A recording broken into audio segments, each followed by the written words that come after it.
Petrobras e McLaren, juntas na jornada pelo conhecimento. Vamos inventar?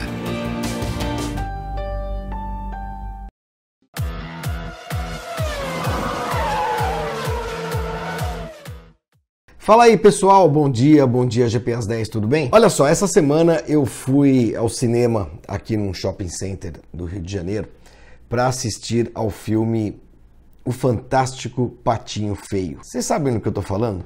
Patinho Feio. Tem gente que não sabe de nada.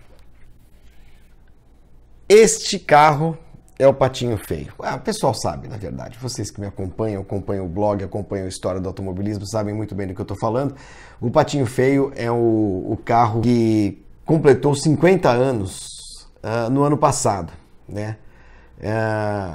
Fruto da ideia, do sonho, da dedicação de 4 garotos no final dos anos 60 em Brasília, que montaram uma oficina chamada Camber. E dessa pequena oficina, montada na garagem da casa da mãe de um dos garotos, a dona Lourdes, saíram 3 pilotos de Fórmula 1. Uma oficininha nos anos 60, final dos anos 60, em Brasília, deu 3 pilotos para a Fórmula 1. A oficina começou com o primeiro trabalho dos meninos, que foi envenenar o motor de uma Vemaguete. A Vemaguete da mãe de um desses meninos, né? Eles viram na revista Auto Esporte uma reportagem sobre como envenenaram um DKV com uma lima, na foto inclusive está o Crispim, e resolveram fazer isso no carro da dona Lourdes, e conseguiram. E eles começaram a andar bem nos pegas, nos rachas de rua e tudo mais, começaram a ganhar uma certa fama, enfim, disso nasceu uma oficininha de garagem, gente, garagem da casa da mãe da mãe da dona Lourdes, a Camber. E em 1967, esses 4, o Alex Dias Ribeiro, o Eládio, o Jean e o Zeca, eram os 4 amigos, resolveram fazer um carro de corrida a partir de um chassi de Fusca, de um Fusca acidentado do pai do Alex Dias Ribeiro, que deu perda total, não sobrou nada, pegaram o chassi, motor, umas peças ali de suspensão, uma coisa ou outra, pediram aqui, pediram ali e tal, enfim, saiu um automóvel. Que eles foram testar nas ruas de Brasília. Brasília, em 1967, era um deserto, só tinha rua, só tinha avenida, não tinha mais nada, e perceberam que aquele carro muito leve andava bem, né? E dali a alguns dias, algumas semanas, iria acontecer uma prova importantíssima, os 500 quilômetros de Brasília, prova do Campeonato Brasileiro, né? de automobilismo, e resolveram botar uma carroceria naquele troço e inscrever o carro para os 500 quilômetros. O carro não tinha nome.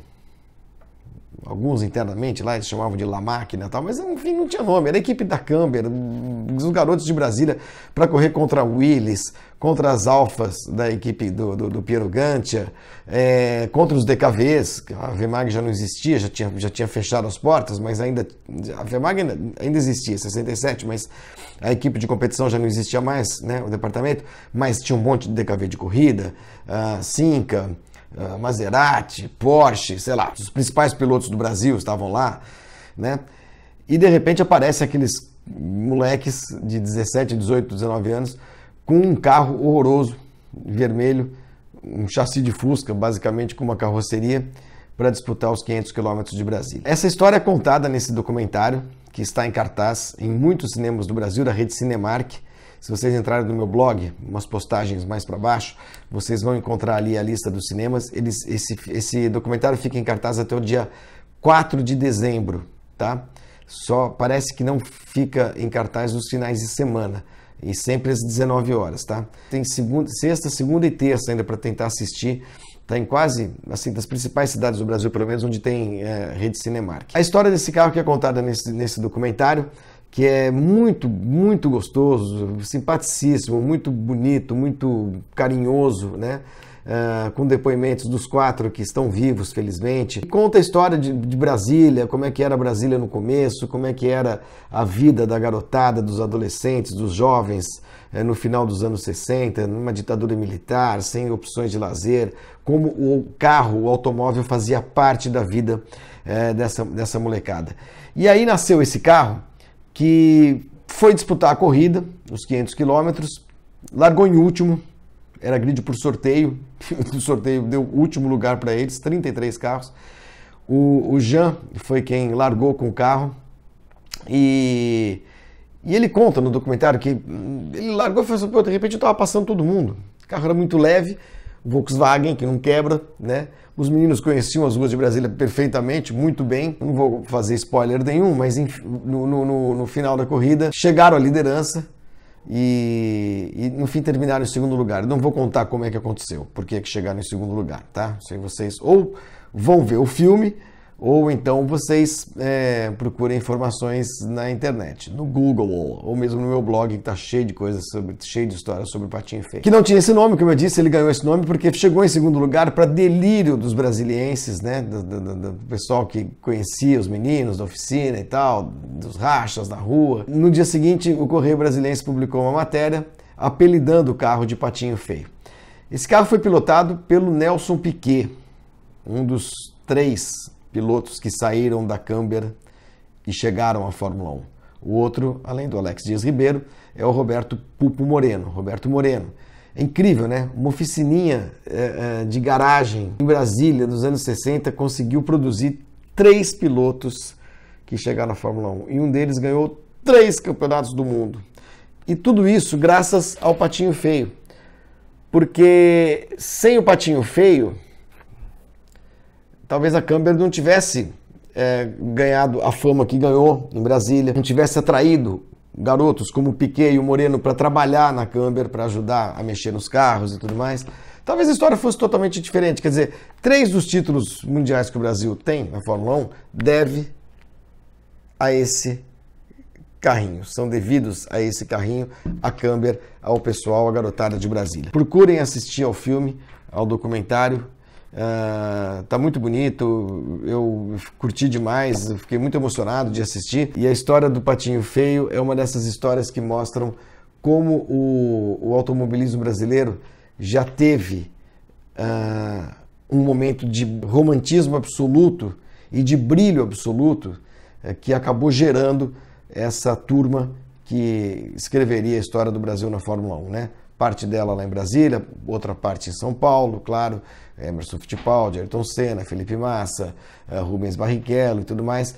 O automobilismo do Rio, tão importante, né? Quando tínhamos a pista do Fundão, depois na Barra, depois Jacarepaguá, finalmente. Brasília, obviamente, né? As corridas de rua, depois o seu autódromo, toda a história do automobilismo muito forte no Rio Grande do Sul. Enfim, o Brasil sempre teve um automobilismo muito vigoroso, né?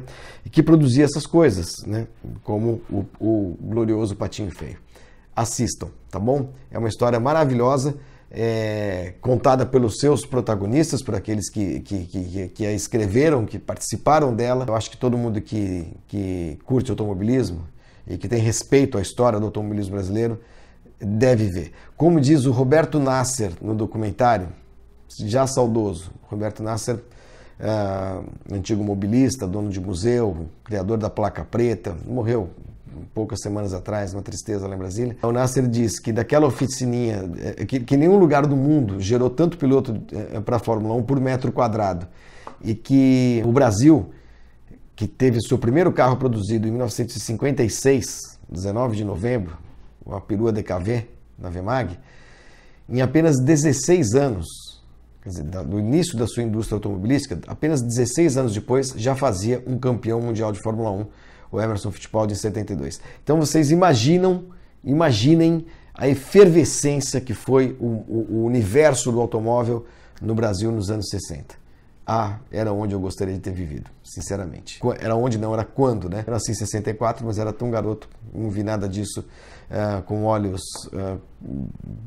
minimamente conscientes, né? Parabéns ao pessoal da Camber, parabéns ao pessoal que fez o Patinho Feio, parabéns Alex por toda a sua batalha, por todo o seu esforço, inclusive para preservar o carro existe, o carro está com Alex Dias Ribeiro, e isso é muito legal de saber, tá bom? Valeu, gente. Olha, um ótimo final de semana a todos. Voltamos com o GP às 10 na próxima segunda-feira, tá bom? Valeu, tchau, tchau. Ao invés de pagar pelas escolhas que você não fez, que tão seguro que você monta do seu jeito e só paga pelo que contrata.